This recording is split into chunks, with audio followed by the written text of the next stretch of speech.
ఉన్నాయి.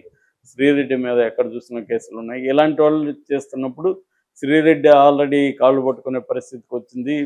ఈయన కూడా పోసాని కూడా నేను రాజకీయాల నుంచి విరమిస్తున్నాను, నన్ను వదిలేయండి అన్నట్టుగా ఆయన మాట్లాడాడు. ఇంకా ఆలీ లాంటి వాళ్ళు వెళ్ళిపోయారు.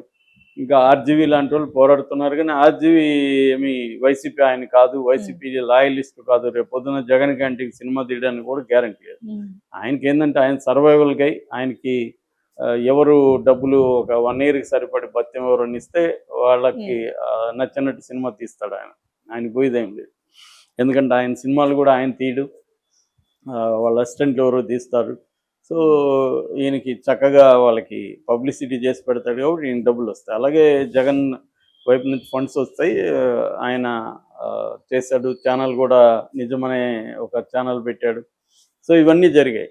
సో కాబట్టి ఆర్జీవీని మనం లెక్క వేయలేం. ఏదేమైనా వైసీపీ సోషల్ మీడియా అనేది బాగా సంక్షోభంలో ఉంది. అట్లాగే వైసీపీలో స్ట్రాంగ్గా మాట్లాడే నాయకులు, చెవిరెడ్డి భాస్కర్ రెడ్డి కావచ్చు, నాయకులే కాకుండా ఫండ్స్ ఆర్గనైజర్స్, కీలకమైన వ్యక్తులు, రకరకాలుగా పార్టీ కీలకమైన వ్యక్తులందరినీ కూడా వీలుంటే వాళ్ళని బయటికి రప్పించాలి, లేదంటే వాళ్ళని నిర్వీర్యం చేయాలి, కేసుల్లోకి ఇరికిచ్చేసేయాలి వాళ్ళని. అలాగే చెవిరెడ్డి భాస్కర్ రెడ్డి మీద కావచ్చు, కొడాలి నాని అంచులు నిన్న 10 మందిని అరెస్ట్ చేశారు. ఈరోజు వల్లభనేని వంశీ బ్యాచ్ని కొంతమందిని అదుపులోకి తీసుకున్నారని ఇందాక వార్త వచ్చింది. అట్లాగే సురేష్ లాంటి వాళ్ళని జైల్లో పెట్టారు, బెయిల్ రాలేదు ఇంకా, నందిగమ్మ సురేష్ లాంటి వాళ్ళని. సో ఇలాగా కొంతమంది మీద కేసులు. రెండవది వైసీపీకి పనిచేసిన అధికారులను వాళ్ళ మీద ఆల్రెడీ సిఐడి కేసులు పెడుతుంది. జత్వాని కేసులో కొంతమందిని కేసులు పెట్టింది. త్రిబుల్-ఆర్ రఘురామకృష్ణరాజు విషయంలో కొంతమంది కేసులు పెట్టింది. ఇలాగా మల్టీఫోల్డ్గా వాళ్ళ వైసీపీ పార్టీని నిర్వీర్యం చేసే ఒక ప్రోగ్రామ్ని చంద్రబాబు ప్రభుత్వం చేసింది. గతంలో జగన్ ఇంతకంటే ఎక్కువే చేశాడు, తెలుగుదేశం వాళ్ళని కూడా చేశాడు. ఇప్పుడు నేను ఇక్కడ మంచి చెడ్డలు మాట్లాడుతున్నాను, ఏం జరుగుతుంది చెప్తున్నా. సో దీనివల్ల జగన్కి ఏంది, పార్టీ మీద ఈ దాడుల్ని జగన్ ఎలా ఎదుర్కోవాలి అనే దగ్గర జగన్ ఫెయిల్యూర్ కనబడుతుంది. జగన్ ఫెయిల్యూర్ కారణాలు ఏంటంటే, జగన్ గతంలో అధికారంలో ఉన్నప్పుడు పార్టీని కానీ, కేడర్ని కానీ, ద్వితీయ శ్రేణి నాయకులను కానీ పట్టించుకోలేదు.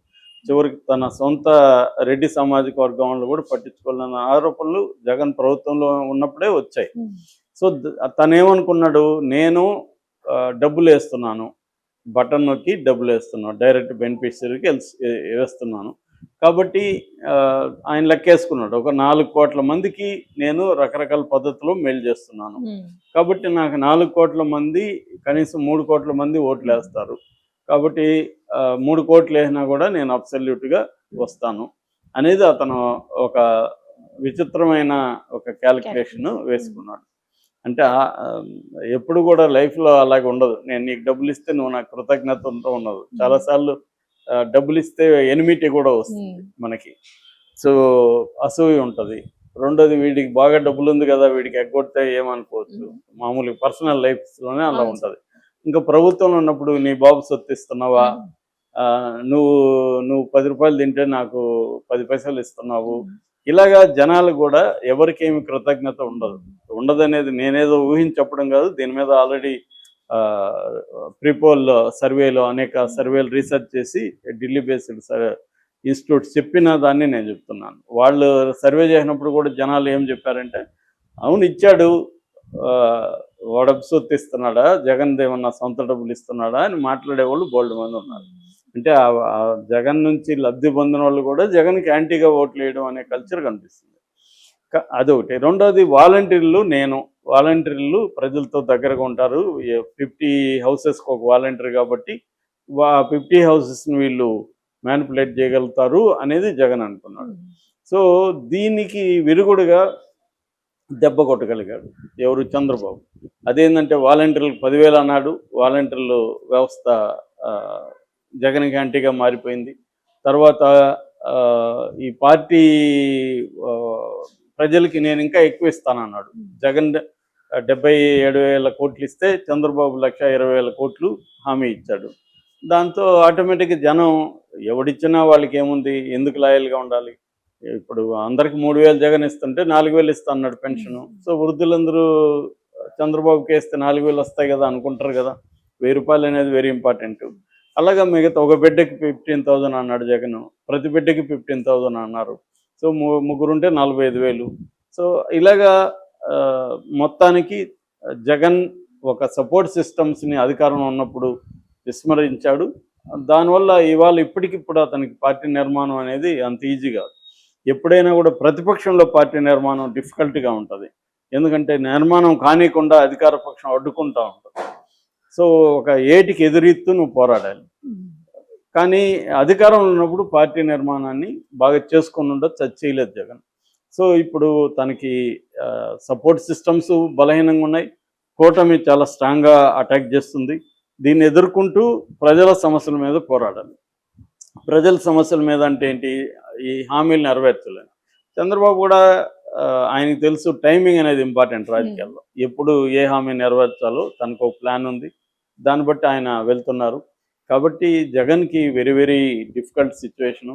యుద్ధం అనేది జగన్ తన మీద తాను చేసుకోవాలి తప్ప ఇప్పుడు ప్రభుత్వం మీద యుద్ధం చేసే స్థాయి లేదు. తన మీద తాను చేసుకోవడం అంటే తను మారాలి. ఇప్పటికి కూడా జగన్ మీద అసంతృప్తులే కనిపిస్తున్నాయి వాళ్ళ సానుభూతి పరుల నుంచి కూడా. ఇప్పటికి కూడా తను సేమ్ బ్యాచ్ని కంటిన్యూ చేస్తున్నాడు కోటరీగా. అదే ముఖాలు కనిపిస్తున్నాయి, కొత్త ముఖాలు లేవు. కేడర్తో వెళ్ళి మాట్లాడడం అది చేయాలి, కేడర్కి ఇంపార్టెన్స్ ఇవ్వాలి. ఇప్పటికీ లీగల్ సిస్టమ్ లేదు. కేసులు పెడతా ఉంటే వాళ్ళని పట్టించుకునే వాళ్ళు లేరు. మాటలు వినపడుతున్నాయి తప్ప బాధలు అనిపిస్తుండేది వాళ్ళే. సో ఇటువంటి అంటే లీగల్ నెట్వర్క్ లేదు, పార్టీ నెట్వర్క్ లేదు, వ్యవస్థల్లో జగన్కి పట్టు లేదు. ఇవేవీ లేకుండా ఎలా చంద్రబాబు లాంటి వ్యక్తితో పార్టీతో పోరాడతాడు. ఎందుకంటే కేంద్రంలో చంద్రబాబు చాలా ఇంపార్టెన్స్ ఉంది కాబట్టి మోడీ సపోర్ట్ ఉంది. ఇటు పవన్ కళ్యాణ్. జగన్కి మెయిన్ స్ట్రీమ్ మీడియా అంటే ఒక సాక్షి తప్ప పెద్దగా లేదు. TV9, NTV లాంటివి ఎలక్షన్ ముందు కొంత చేసాయి. కానీ ఇప్పుడు గట్టిగా జగన్ వైపు ఉండి గట్టిగా తెలుగుదేశం మీడియా రోల్ ఎలా ఉందో ఆ స్థాయిలో జగన్కి లేవు. అవి ఉండేది ఒక సాక్షి ఇన్ఎఫెక్టివ్ అనేది అందరూ ఈవెన్ వైసీపీ వాళ్ళు కూడా సాక్షి పేపర్ అంటే పట్టించుకోరు. ఇది పనికి మాలిన పేపర్ అన్నట్టుగా మీడియా అన్నట్టుగా చూస్తారు. ఎందుకంటే అది ఎఫెక్టివ్గా పనిచేయట్లేదు అనేది ఎప్పటి నుంచో ఉన్న విమర్శ. కాబట్టి వాళ్ళకి స్ట్రాంగ్గా ఉండేది సోషల్ మీడియా. దాన్ని క్రాక్ చేయడానికి చంద్రబాబు ప్రభుత్వం ప్లాన్ చేసుకుంది. సో టార్గెట్ చేసి వరుసగా దాదాపు ఇప్పటి వరకు ఒక 500 మందిని పైన టార్గెట్ చేశారంటున్నారు. దాదాపు 100 మంది పైన కేసులు పెట్టి అరెస్టులు చేశారని చెప్తున్నారు. ఎప్పుడైతే పెద్ద స్థాయిలో ఉన్న వాళ్ళ మీదంతా కూడా వర రవీందర్ రెడ్డి కావచ్చు, సజ్జల భార్గవ రెడ్డి కావచ్చు, ఇంకా చాలామంది మీద కేసులు ఉన్నాయి. పోసాని కృష్ణమురళి మీద 50